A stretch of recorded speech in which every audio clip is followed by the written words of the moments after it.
Então, meu nome é Rodrigo e eu vou apresentar para vocês o trabalho intitulado Tomographic Particle Image Velocimetry. É possível medir concentração de partícula? O principal objetivo da investigação do escoamento é extrair informação e identificação de padrões desses escoamentos e de estruturas de escoamento que são utilizadas para validar modelos CFD ou utilizadas para análise de efeitos dos parâmetros que governam esse escoamento ou processo. E técnicas de medida são utilizadas, técnicas específicas, seja para medir distribuição de velocidade, distribuição de concentração ou da temperatura.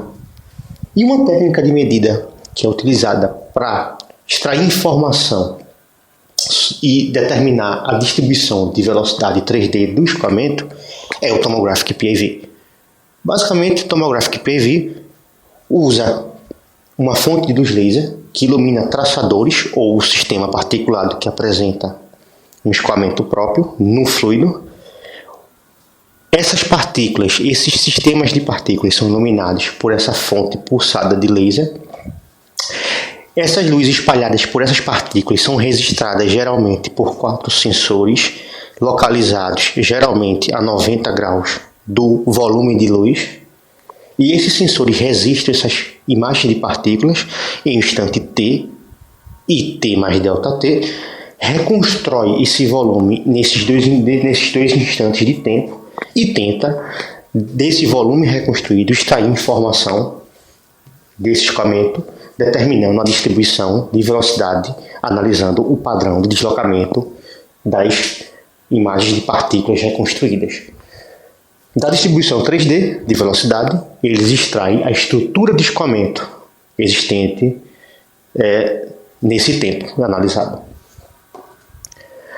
O objetivo desse trabalho é responder essa questão, ou tentar responder ou discutir as possíveis respostas dessa questão. É possível medir concentração de partícula por Tomographic PAV ao representar o volume de partículas no espaço físico real, num espaço de imagem. É possível, além da distribuição da velocidade, além do padrão de deslocamento, é possível obter informação relacionada diretamente com o volume reconstruído da imagem de partícula, como, por exemplo, concentração. É possível determinar a concentração com essa técnica, é o que a gente vai tentar mostrar aqui. Antes de mais nada, é importante classificar a técnica, o tipo de PAV que a gente está usando. Aqui eu mostro que o Tomographic PAV ele se classifica como uma técnica 3D 3C, 3 dimensões e 3 componentes de velocidade, Vx, Vy, Vz. Comparando com outros tipos de técnica PAV, eu tenho uma técnica do tipo 2D 2C, 2 dimensões e 2 componentes de velocidade, que é um PAV clássico 2D. E tem um 4D 3C, que é um Time Resolved Tomographic PAV. Por que 4D? Ele é 3D no espaço e é resolvido no tempo. Como assim resolvido no tempo? Ele é um sistema Tomographic PAV com a frequência de aquisição muito alta, tipo 5 kHz. E eu tenho um sistema 2D 3C, que é um sistema Stereo PAV, que ele determina, no plano de imagem, as 3 componentes de velocidade. Lembrando que o sistema estéreo não é 3D, ele é 2D, ok? O princípio de funcionamento das técnicas PAV existentes é apresentado na figura 3, apresento de 3 tipos: a do PAV clássico 2D, a do Stereo PAV e do Tomographic PAV. O PAV 2D clássico é de azul, o Stereo PAV as câmeras são vermelhas e no Tomo as câmeras são verdes. Perceba que na parte de cima é um procedimento chamado calibração que as 3 técnicas fazem. A calibração tem como principal objetivo relacionar o espaço físico com o plano de imagem ou o espaço de imagem. Esse é um dos objetivos, não o principal. O principal eu vou mostrar daqui a pouco porquê. E sem tirar as câmeras do lugar, eu utilizo a luz laser agora para fazer a gravação das partículas. E perceba que, além da gravação e da calibração, o pré-processamento e a correlação PAV é uma análise comum nas 3 técnicas. O que diferencia delas é a reconstrução geométrica posterior PIV, que é a reconstrução do terceiro componente, que é logo depois da correlação PIV, e a reconstrução tomográfica para o tomo PIV, que é antes da correlação PIV. E aqui, na reconstrução tomográfica, que a gente vai ter mais foco nela. Antes de mais nada, perceba que, na teoria, os três campos de velocidade para as três técnicas, elas são iguais, na teoria. Na prática, não. Por quê? Porque cada técnica, por ter um procedimento peculiar, ela exige uma precisão diferente. Ela exige uma precisão mais detalhada para um tomo PIV e menos para um PIV, por exemplo, porque o erro aceito num PIV é mais robusto, ele é mais bem aceito do que um tomográfico PIV. Então, na teoria, esses três campos são iguais, mas na prática não. E quem garante a qualidade, confiabilidade e a coerência desses campos sou eu. Quem garante a qualidade, a confiabilidade e a garantia desses campos é o usuário comum e não empresa. O PIV não pode ser tratado como uma técnica caixa preta, que você simplesmente liga e ele funciona. Não. Ele tem que ser bem projetado, bem planejado, bem analisado. Ele tem que ter uma estrutura de análise. Cada caso é particular. Focando no tomo PIV, como eu havia dito, na reconstrução tomográfica, onde a gente vai extrair informação do volume que a gente está analisando, além da velocidade, mas a gente vai avaliar se é possível ser representado no espaço de imagem o espaço físico analisado, que são as concentrações de partículas. Para isso, na reconstrução tomográfica, eu apresento na figura 5 o princípio de reconstrução tomográfica, que basicamente, como eu já havia falado, é tentar representar no instante t as concentrações reais de partícula no espaço de imagem, utilizando as projeções das câmeras 2D, e no espaço t mais ΔT, e no tempo t mais ΔT, no espaço físico, eu tentar representar essa mesma distribuição no espaço de imagem, utilizando imagens 2D em um tempo diferente. A distribuição do 3D ela é analisada por correlação desses dois volumes reconstruídos. Identifica o padrão de deslocamento e determina a distribuição de velocidade. Então, com isso, nós temos na figura 6 três tipos de concentração de partícula. Tem a concentração de partícula no espaço físico, tem a concentração de imagem de partícula 2D, que é o PPP, Particle Per Pixel, e tem a concentração na imagem de partícula, da imagem de partícula reconstruída, que é o NR, que é a imagem de partícula por voxel. Então, o objetivo, como eu falei no trabalho, é responder essa questão. Será que CP, em algum momento, é igual a NR, ou NR, em algum momento, é igual a CP? Essa é a melhor pergunta. Será que, de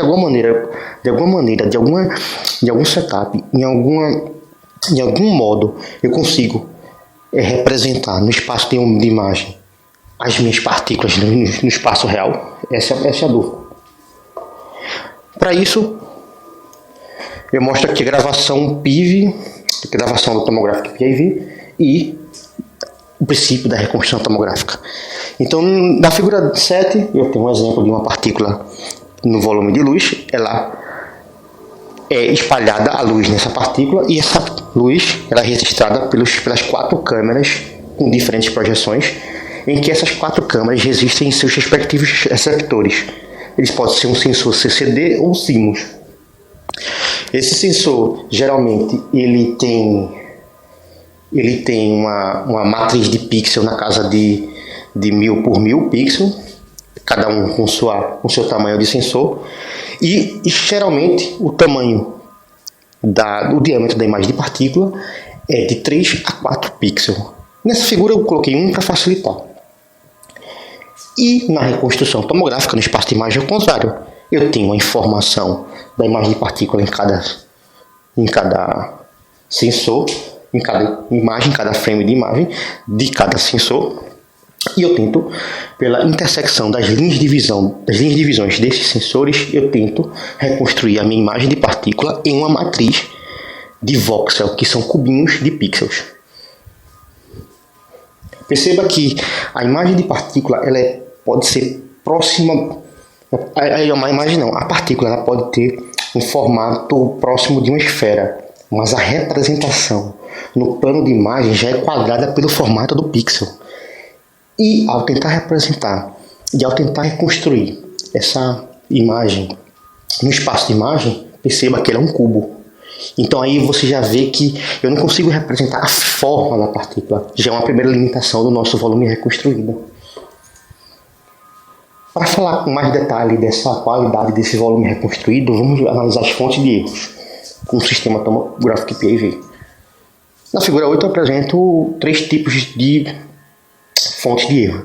Tem o erro associado ao arranjo das câmeras, tem o erro associado à concentração de partícula de traçador no fluido, tem o erro da qualidade das medidas, da qualidade das imagens gravadas, e tem o erro da função de mapeamento, que é na calibração. Falando logo do arranjo das câmeras e da qualidade da imagem, em 2013 eu apresentei na minha dissertação de mestrado essa figura 9A, em que eu analisei uma configuração de câmera linear.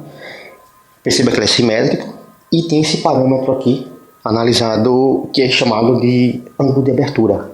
E no mesmo ano, 2 meses antes de defender, o Fulvio Scarrano, Fulvio Scarrano, se não estou enganado o nome dele, o pesquisador de Delft, ele fez por simulação, ele analisou o efeito desse ângulo de abertura na qualidade da partícula reconstruída. E a imagem da partícula reconstruída de azul, ela é alongada à medida que esse ângulo muda. Esse ângulo diminui de abertura e essa partícula ela é consequentemente alongada. Então, como eu havia falado, a forma da partícula ela não é representativa, porque ela não tem grau de liberdade. O número de projeções, que no nosso exemplo são 4, ele não consegue representar a forma da partícula. Então as partículas que a gente tem, elas são alongadas. Na figura 10 e na figura 11 eu mostro uma simulação feita. A figura 10 é a geração das imagens simulando uma bolha gaussiana 3D. Na figura 11, o autor da pesquisa, ele tenta utilizar o Marte para reconstruir esse espaço com as suas projeções, e você vê que as partículas no eixo Z, elas são alongadas, perceba.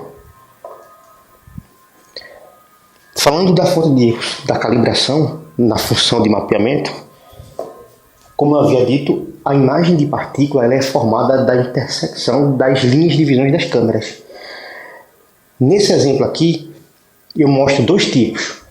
Quando as linhas são perfeitas e quando elas não se cruzam. Se elas não se cruzam num ponto finito, num ponto no espaço de imagem, a imagem de partícula não é formada. E esse desalinhamento dessas linhas de visão são causadas por imperfeição ou por uma função de mapeamento com grandes erros. E o efeito é mostrado na figura 13. Esse aí é um resultado do meu mestrado, em que na figura A eu apresento um campo reconstruído com um erro maior que 0.1 pixel, um erro de calibração maior que 0.1 pixel, e na figura B eu apresento um campo reconstruído com um erro menor que 0.1 pixel, e você percebe a diferença dos dois. A impressão que no campo da figura 13B eu tenho mais partículas reconstruídas do que na figura 13A. É bastante diferente. Em relação à concentração de traçador, o erro associado a isso, como eu havia falado, ele está associado diretamente na reconstrução dessa imagem. Na figura 14 eu mostro a reconstrução de 2 imagens de partículas. Perceba que, como eu havia dito, eu tenho 2 sensores aqui reconstruindo 2 partículas, e essas partículas são reconstruídas da interseção das linhas de visão das câmeras, de cada câmera.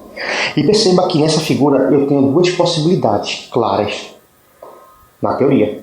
Na realidade eu tenho 3, porque além de ela formar nessas 2 que são chamadas de partículas reconstruídas reais, eu tenho as outras 2 possibilidades, que são as imagens de partículas fantasmas.